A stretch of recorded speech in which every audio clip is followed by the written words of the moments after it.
Ingliz tilini to'liq tushunaman, lekin baribir gapirolmayman, nima qilay debdilar.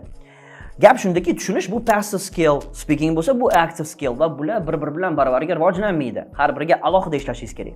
Men hozir sizga speakingingizni oshiradigan top 3 ta activity beraman. Birinchi qilishingiz kerak bo'lgan narsa bu hoziroq bloger bo'lish.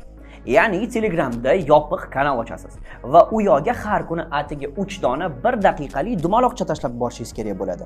Birinchi dumaloqcha My Day mavzusi. Kun davomida nimalar qildingiz va o'zingizni qanaqa his qilyapsiz?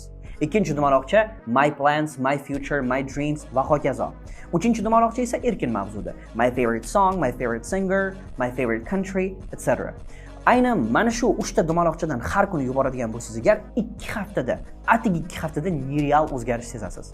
Ishoning, speaking qilishdan sizni to'xtatib turgan narsa bu speaking qilmasligingiz emas, balkim speaking qilishdan qo'rqishingizdir. Mana bunaqa 3 minutlik har kunlik mashqlar mana shu qo'rquvingizni sekin-sekin yo'qotadi. Blogimda ingliz tili va IELTS ni oson o'rganish yo'llarini bo'lishib boraman. Hoziroq obuna bo'ling.